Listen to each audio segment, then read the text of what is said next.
我父亲去世的时候呢，我就1周岁。残疾的老兵，我从缅甸下来就来参加我们部队。这里是我们叫忠烈墓园，都是以前的军人长辈哈。我第3代的志愿守墓的，我是姓矮，矮思忠，思想的思，中国的中。我想讲个故事，这个故事无关胜利与失败，是关乎一群人，一群在泰缅边境流浪的国军后裔，如何在时代激变中生存下来。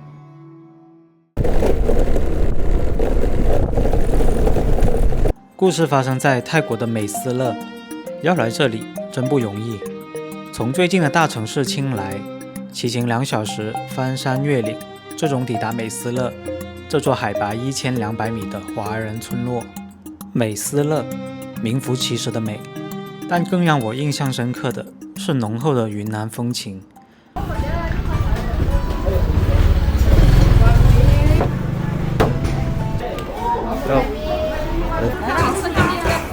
这个请吃。哦，谢谢。那不客气了。这个味道非常熟悉，感觉1秒钟回到了中国。云南的不好吃，我的更好吃。身处异国，却满是故土乡音，不禁让人疑惑，他们到底来自哪里？为了寻找答案，我来到一个地方——台北移民文史馆。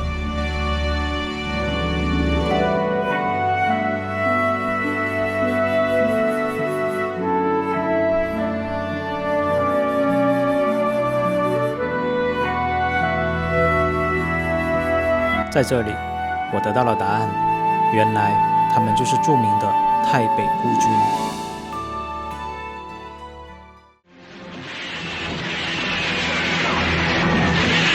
1949年，国共内战即将落下帷幕，国民党败走台湾，但部分云南国军，主要是第8军和第26军，因来不及转移台湾，只能从滇缅边境出逃，辗转至缅甸大其力。此时突破重围的他们仅残余1400人，但还没喘过气来，就面临更大的困难——缅甸政府军的围剿。因为缅甸方面绝不允许这样一支势力潜伏境内。他们大部分是国民党军队的旧部及其家属，为了在泰国取得合法居留权，以及为了保留中华文化，他们做出了巨大的牺牲，因此他们又自称为义民。战史陈列馆，你进门的话就有一个路线图，他们的撤离路线的话是从昆明开始，经过沅江、建水、蒙自，一路南下到思茅、蛮宋这里，再出境到缅甸。泰老缅边境分布着非常多的华人村落，不仅仅是美斯乐，它的周边还有像黄果园、大谷地、密窝等等的村子。这一路，我们除了逃，还是逃。我不知道我们为什么要逃，又该逃到哪里去？到头来，什么都不是。20天后，我们终于走出了森林，来到缅甸的边界小蒙棚。如同电影所描述，这1400号人孤立无援，因此自称孤军。但与缅甸一战，孤军竟然惨胜，一时间新闻铺天盖地，孤军打出了名堂。由于过去那支中国远征军的第93师曾痛击日本的泰国，威名响彻国际，因此无论泰国人还是缅甸人，凡是见了国军都称93师。久而久之，孤军也借用了这个番号。而远在台湾的蒋介石也得知消息，原来手里竟然攥着孤军这样一颗棋子，但此时他想的不是把他们接去台湾，而是借孤军反攻大陆。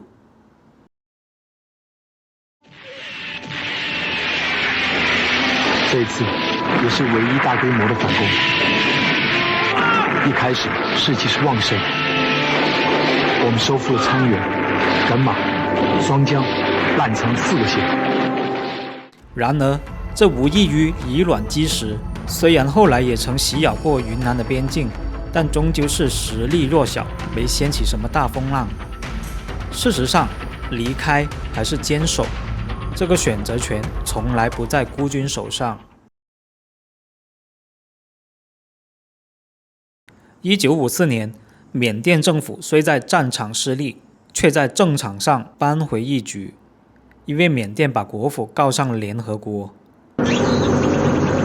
第2次中缅大战的胜利是凄凉的，缅甸政府向联合国控告我们侵略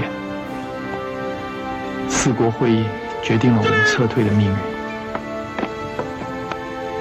将军，我们在此的每一个人都有战死沙场的准备。事实上又怎么样？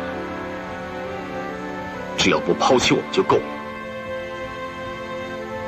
我决定撤退，这不是胆怯。我们在这的弟兄留下的每滴汗、每滴血，都是为国家留的。但是所得到的，只是2个字：冷漠。迫于国际压力，部分孤军撤回台湾，但老谋深算的蒋介石却留了一手。明面上，他撤销孤军的番号，并划清界限，宣布没有回台的孤军与国府没有任何关系，但却密令他们抢留泰缅边境。老蒋终究是对反攻大陆不死心，就这样，没有补给，没有名号，甚至得不到承认，他们彻底沦为移民，被国府遗弃的孤儿。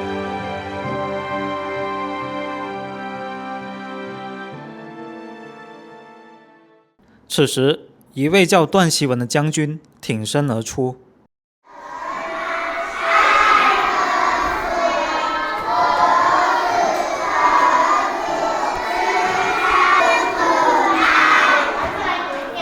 既然国家不要他们，那就自力更生，另谋出路。他把部队转移到了泰国北部一个泰文名叫 Masalong 的山村，并用心建设，后续发展为一个旅游胜地，就是如今的梅斯勒。为了纪念段将军的功绩，后世给他修建了陵园。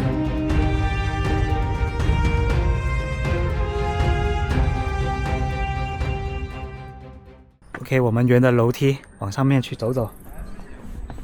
两边的立柱呢，就写了段将军他生平的事迹：创立会馆，兴学建校，桃李满天下，扬威抑郁，树立风范，孤军汉中外。我从广东来的。哦，对对，主要想过来了解一下你们的历史。好，谢谢你。3个县。第一次撤台呢，蒋介石撤台到台湾，差不多7000多到台湾去。第2次呢，1、2、4被撤台到台湾去。还剩3、5军，他们给我们等3个月，结果呢没有来接我们就没办法，就退到泰国。我们到泰国时候，第3军李文焕将军就带兵到蒙放社枪卖他们去。第5军是我们段将军带我们来到梅斯勒，就是枪来这边。陵园面对着一片茶园，视野十分开阔。如今的梅斯勒以茶闻名，随处是茶叶店和茶园，不少人驱车100公里到这，只为品一口茶香。据说是几十年前从台湾引进一些高山的乌龙茶叶，然后逐渐发展起来的这个种茶叶。你好，这喝杯茶。我先生爸爸就是老兵，跟段将军一起过来。我听说你们的茶叶品种是从台湾那边引进的。是的，从台湾那边带过来。像是我们几乎都是大部分都是乌龙茶，主要是乌龙。可是美丽的景色却隐藏一段不堪往事。半个世纪前，满山遍野的不是茶，而是鸦片。他们就是做了一些什么鸦片啊，种鸦片、送鸦片啊，做什么这些啦。不然的话，他没有其他的要种什么、要做什么，他不知道。因为梅斯勒呢是处于泰、老、缅3国交界处，就是臭名昭著的金三角。而著名的大毒枭坤沙，他的老巢距离美斯乐呢，也仅仅只有几十公里远。贫瘠的土地养不活孤军，铤而走险，制毒、运毒似乎成了唯一的出路。然而，毒品泛滥加剧了金三角的动荡局面，孤军的毒品活动直接造成坤沙等大毒枭的猖獗，泰国政府再也无法坐视不管了。移民与移民，一音之隔却相差万里。前者是有身份的泰国人，后者是无身份的难民。对于孤军这群难民，泰国的态度向来是同情，并且睁一只眼闭一只眼。加上这里是金三角、泰劳缅三国交界，一直是三不管地带，再加上孤军投诚泰国，并承诺维护金三角的治安，泰国方面也就不为难他们了。但是随着金三角毒品问题的暴露，政府决定出手整治孤军，但是一连串的事件却彻底改变了孤军的命运。1969年，泰国清莱省省长、警察局长、军区副司令相继被泰共刺杀，此事震惊朝野。泰国政府此前已被泰北丛林的苗共、泰共等反政府武装搞得焦头烂额，于是他们把目光投向李文焕的第3军和段希文的第5军，承诺给予孤军泰国身份，但代价是以血肉之躯剿灭反政府武装，同时放弃毒品活动。为了生存，为了子孙后代能够成为泰国的合法公民，孤军只能向泰国纳了投名状。只是这一仗又打了10年。我们3、5军合起来就把他们打了5年。1970年到1975年把他拿下了，泰国的国王就来到千婆那边去，我们段军就拿那土送给他，意思是说你们的土地我们来管理了。之前是我们美斯乐是不是给那个泰国政府来管理的，是自己管理自治。对，你就是用军人来管理。后来就不可以了，后来你这样做，因为这个是泰国的地点，泰国。从悬崖后面爬上去以后，我们足足爬了10天，爬了10天以后爬上去的。我们从乍照打响，第一枪就结束这个战斗，只用了20个时间，把它拿下来的。泰国部队呢，就打了20多年都没法打下来的阵地。直到1980年，中战之战考科牙山的战役打响，孤军作战勇猛，接连抢回所有阵地，彻底把反武装力量赶出了泰国。此役奠定了泰国日后的和平，孤军终于可以放下枪，成为一个普通人，而山上的鸦片园早已铲除，换上的是满山的茶树。此时距离他们离开云南的家园已过去30年。打仗赢了那过后，这些武器什么都是全部都是拿给泰国，从那就是没有再有武器了。这个最后仗这么打赢了，我们就交枪了。我们不愿意有兵不有枪了，就交枪给泰国的政府。主要是踩到地雷，地雷很多啊，那个地雷那买了几万个，不知道是。20岁负伤，到现在有47年了。活着的还有3个，都是过世。老兵只剩3位。我6岁放部队金马，10岁考驾，一直到1980年。所以呢，不管怎样讲，你们今天来到这里呢，我也很高兴。不管你们在大陆来也好，在台湾来也好，都是中华人民的子孙，世荣的传人，人龙身上的一块肉。所以呢，今天我看到你们，我也很高兴。我在这里呢，最后说一声谢谢了。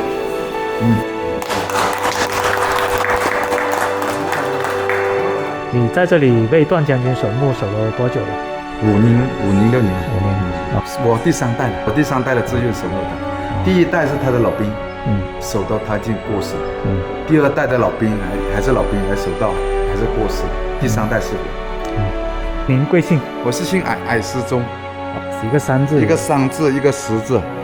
我们原来都是矮思中，思想的思，中国的中。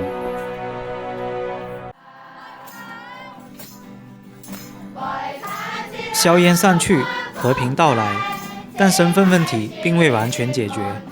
起初，只有立下军功的人才能加入太极，其余人，特别是在山区出生的后代们，只能获得边民证，允许活动在山区，不得进入大城市。于是，他们和泰北流动生活的少数民族，比如阿卡族、拉祜族等，一同被泰国人视作是移民。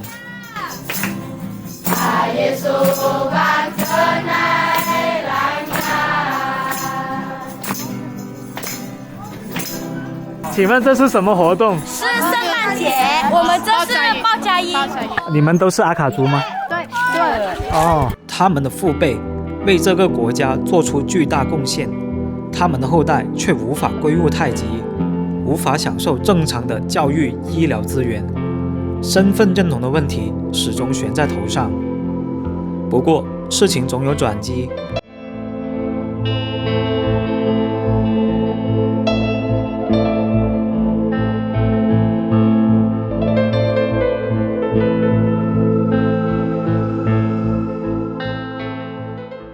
随着越来越多的游客来到美斯乐，关注他们的故事，了解他们的困境，在各方努力下，泰国人也逐渐放下戒备，入籍的条件也逐渐放宽，更多的后代们顺利加入太极，远赴曼谷、台湾等地方工作，让他们在战场之外，更好地为这个国家服务，成为这个国家的一份子。